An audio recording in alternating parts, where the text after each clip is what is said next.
Welcome back to the Radio Academy podcast. I'm your host, Georgie Jameson, and this week our guest is the head of BBC Asian Network, Ahmed Hussain. The station has been broadcasting across the UK on DAB and online since October 2002, and in 2020, Ahmed took over as head of the network. Then in 2024, they won UK Station of the Year at the ARIAs. BBC Asian Network has recently launched its first speech and current affairs show called Asian Network Trending. And before we hear from Ahmed about how the idea came about, here's a flavour of the new show. This is Asian Network Trending.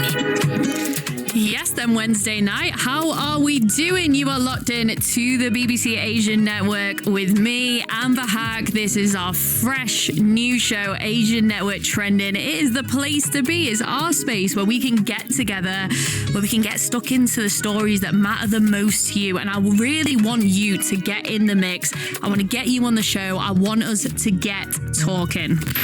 Asian Network Trending. The biggest stories, viral conversations, and hottest takes. And I think tonight's show is definitely going to be looking at something which has been on a lot of people's minds, especially women in our community, the sexual assaults that have been happening in the West Midlands. We're going to be giving some time to that on the show to really chat about how we've all been feeling. But we're also going to be talking about a big moment that's happened on the other side of the pond. We've got a brand new mayor in New York City, Zohran Mamdani, the first ever Muslim mayor and the youngest in decades. As always, if there's anything we're chatting about that you want to have your say on, you just want to come say hi to me, make sure you do. Give me a shout. 0345 944 0445 is the number you can get me on. So Asian Network Trending came about because actually as part of the news savings, Asian Network News closed down for Asian Network. That's all out in the public. That went through a proper process with Ofcom. And it was an opportunity for us to look at how we do news and current affairs on Asian Network. And the unique thing about this is that actually it got put out to commission. So we wrote a proper brief for it and then put it out for commission, where we had a number of suppliers who would come and pitch to us.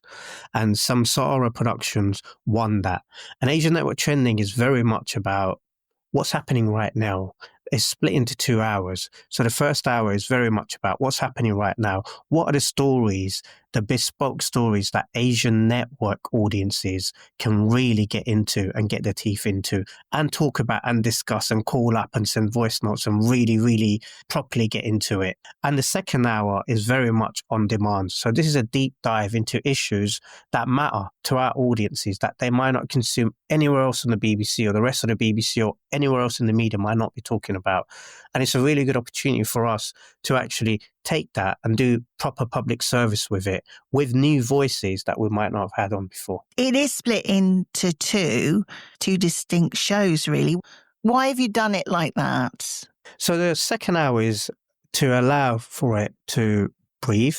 Because, you know, on the radio, you've only have so many hours to do so many things, and there's often a lot of subjects to cover.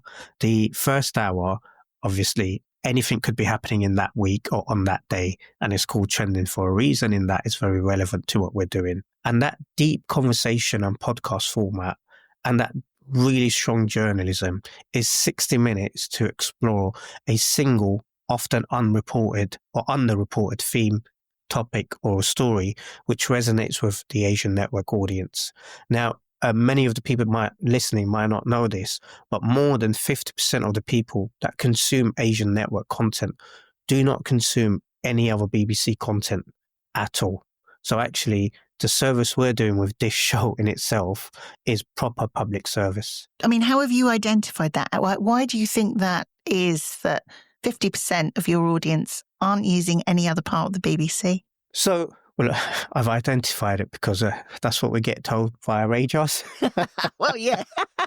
Well, there's that, but then obviously there's proper research that goes into it from our BBC audiences team as well. And I think there's a number of things here. We are in a very different space than where we probably were 22 years ago for Asian Network. There are still people who listen to us who've probably been with Asian Network from the beginning, and there are new people that will come to Asian Network. Now, often whether it be in the car or at home, it's more of a family listen. And so it might just be tuned into that one service. This is why Asian Network does such a job for so many people. This is where sometimes people that are listening want the network to do anything and everything for them. But unfortunately, that's not what we're here for. And I always say this is that Asian Network does a little bit of something for everyone at different times on the schedule. And so when you break down the schedule and what it does, and if we go back to trending does a very good job of doing those deep dives into those subjects and themes that might not be covered, not just in the BBC, but in the wider media outlet. But then you might go and listen to new music from young British Asian artists that you don't hear on any other Asian radio station, let alone any other mainstream station either. It's because we're unique. We are very unique to what we do and what we deliver. Let's talk then in more detail about those topics you're saying that Asian Trending Network pick up on. One of the ones I was listening to was the most recent one, and it was the second hour, and it was that deep dive into Indian and Asian soldiers who fought in the First and Second World War. It was an incredible listen, and I had no idea of the numbers. I learned so much. When you break it down, that does hit differently, because if you look at the narrative and what's happening in the world today and what we're seeing happening across a lot of the UK, and in terms of how people are being treated because of their background and because of where they might have come from, when you delve into that story a little bit deeper and you hear, what you've just said, those stats and those facts, and you break that down, there's more that brings everyone closer than they think. There's more links, there's more relationships, and there's a reason why there are people in the UK and other Western countries, and there's a reason why people were invited here, and there's a reason why people fought for this country. I'm not going to go through every single aspect of what's in that hour, but it's exactly a reason for people to listen to that, because where else would you hear that story? This show's been going now only since 27th of October. Yeah, so at the time of recording this, it's only been 3 episodes that have gone out. So bear with us, kind of finding our feet, but the team are doing an incredible job, I have to say. For a team that is not BBC News, so remember, this isn't a BBC News production, the team are doing an incredible job, and they're going above and beyond what they need to do to make this happen. And I can, and please quote me on this, please do quote me on this, I can see the show winning awards. Well, it's so different, it's for you. And, I've always thought of BBC Asian as a predominantly music station. But was it something your listeners were telling you that they wanted?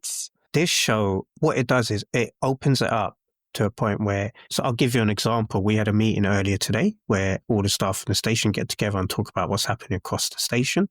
A lot of the ideas that are coming through to this show now, which wasn't happening before, is actually coming from other people across the station. So regardless if they work on a breakfast show, if they work on a music show, it's what matters to them as young British Asians that might be living in the UK, and what they're seeing or what they're hearing. Like, actually, we do need to know more about that.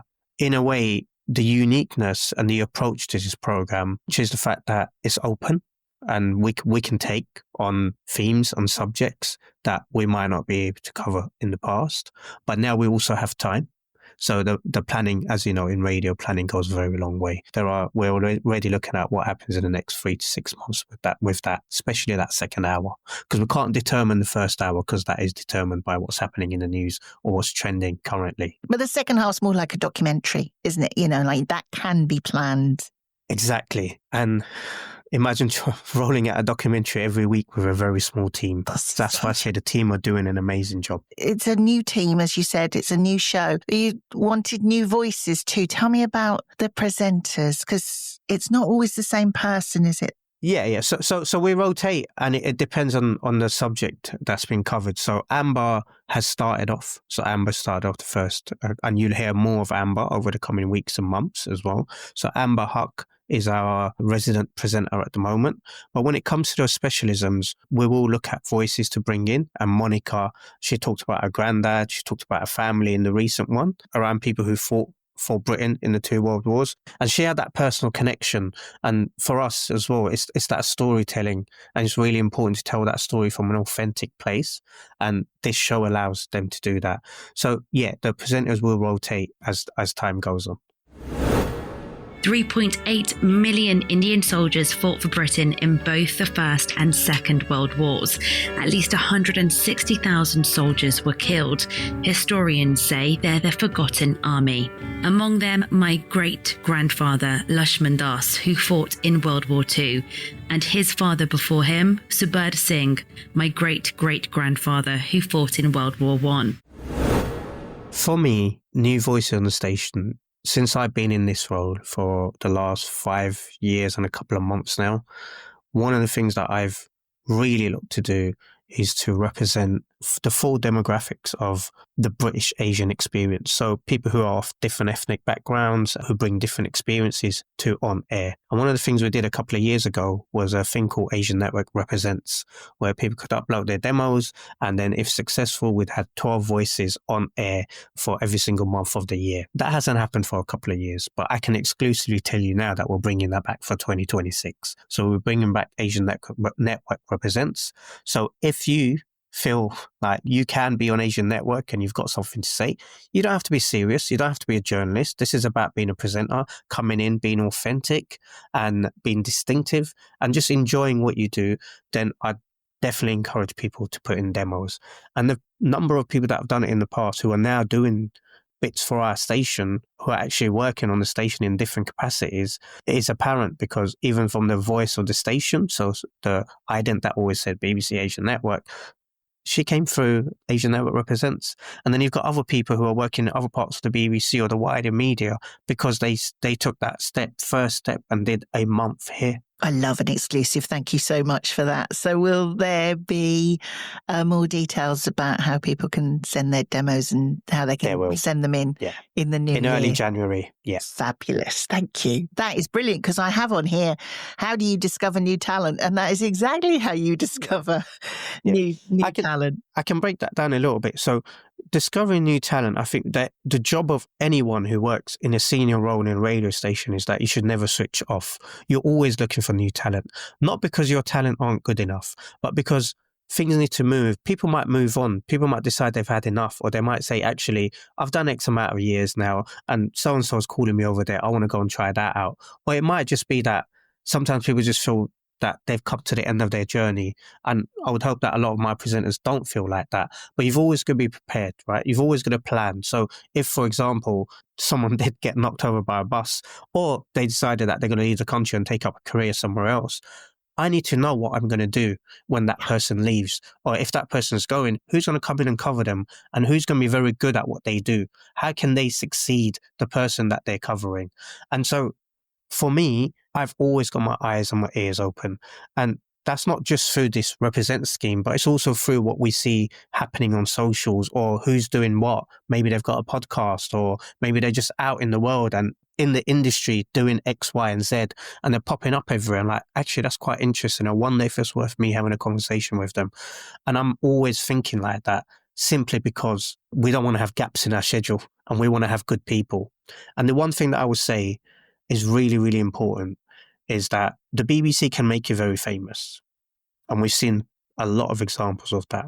What I would always ask someone is, what are you doing to make yourself famous? So are you looking at places like TikTok and Instagram? Are you looking at influencers? Yes and no. And I'll be very honest with you on this, is that there are some very good people and there are some very bad people. Radio, unless you're pre-recording one of your shows, radio, what you say goes out live. And now what I've found with a lot of people on Instagram and on TikTok is that having had everything scripted and recorded it 50 times before they put the version out doesn't really work for me when they've come in to do a live show. No.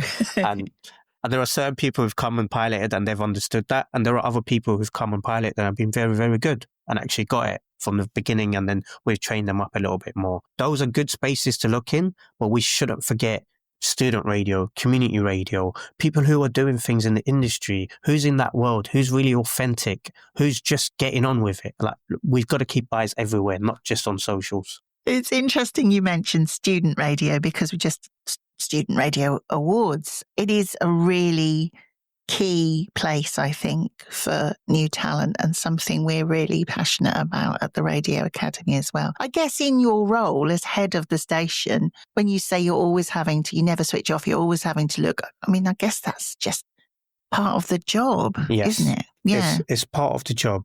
And part of the job is also this, is that now, 5 years on, more than 60 to 70% of our station is supplied by independent suppliers. So we're really helping that independent sector, especially in the Midlands. And part of my job, alongside my team, and obviously everyone else who works on the station as well, is always looking for good off-air talent. So this is production talent. So we're looking at producers, assistant producers, or people just starting out. Because actually, and if anyone's listening and they are based in the Midlands, there's a heap of freelance roles at the moment that we need filling. And we need people to cover behind people.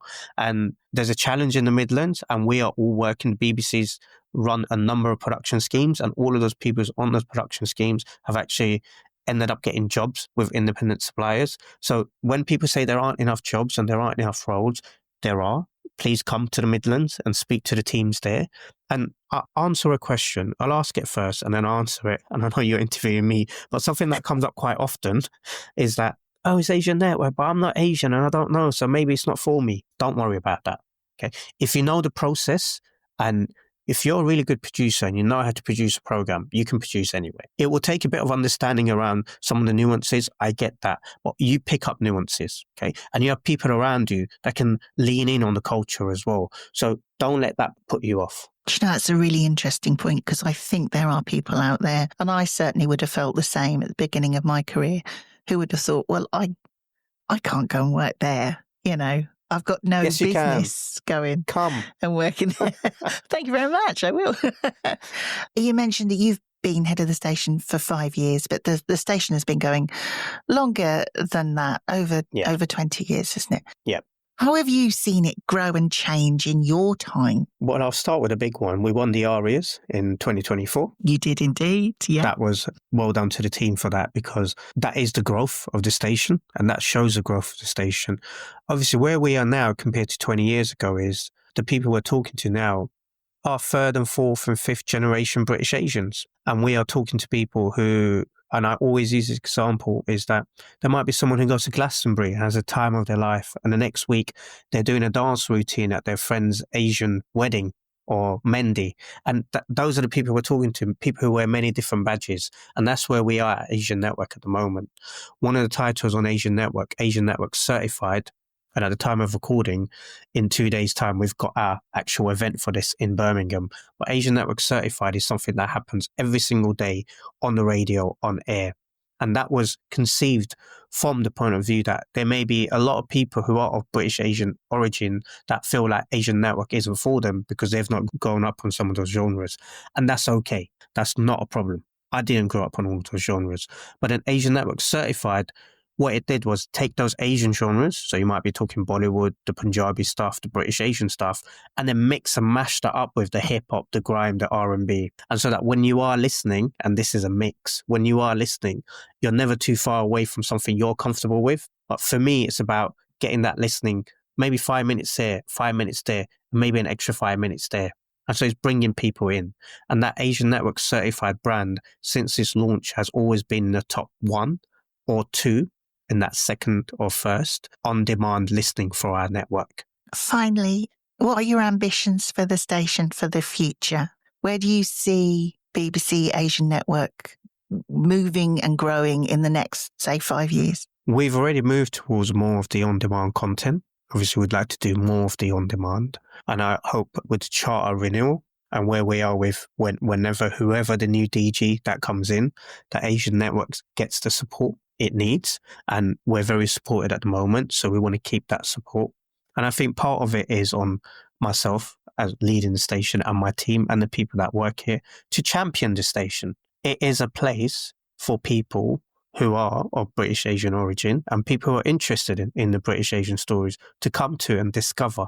And it does a very, very, very good job at public service. And it is why we exist, because I have uttermost respect for all of the other Asian stations that are out here in the UK doing what they're doing, because everyone's doing something unique. But what we deliver on BBC Asian Network, no one else does in the same way. we champion new music to the BBC Introducing Show. We have speech like we've talked about Asian Network Trending. We have everything from the British Asian chart that we launched a couple of years ago, because we saw that there wasn't an outlet for the British Asian artist, and then through to all the entertainment and the big superstar interviews you get. And I want the future to be even more so of that. And I want people to understand what Asian Network is about. We have a lot of shouting to do, and I'm hoping that we're shouting in the right direction, because being nominated for awards and winning awards means that people are taking notice, and we need to do a lot more of that. And I want every single person who's working for Asian Network to be proud to be working here, and actually the hard work that goes in there. I get the battles you've got to face. I get sometimes you got to try and explain yourself a little bit more than other people might have to. And that's okay. We have an outlet. We've got something unique here. Let's champion it. Let's celebrate it. And there's 3 words I always use, which is championing, celebrating our culture. A big thank you to Ahmed Hussain, head of BBC Asian Network, who is a former 30 under 30, which goes to show that when you're a 30 under 30 alumni, you can go on to great things. And with that in mind, congratulations to our Air Radio Academy 30 under 30 class of 2025, who were announced last week. If you haven't seen who they are yet, go to our website and socials, radioacademy.org. Bradford Foot in the Door tickets are now on sale. These events are for anyone wanting to find out how they take that first step into the radio and audio industry. The event is on the 8th of December at the National Science and Media Museum in Bradford. Check out details of the speakers on our website and book your tickets at radioacademy.org/training. Next week on the podcast, we celebrate this year's Air Radio 30 under 30 by meeting the class of 2025 when they received the exciting phone calls to tell them that they'd been chosen. Plus, we hear more from Ricky Lee, CEO of the radio software company Air, who have sponsored our 30 under 30 this year. I'll see you next week.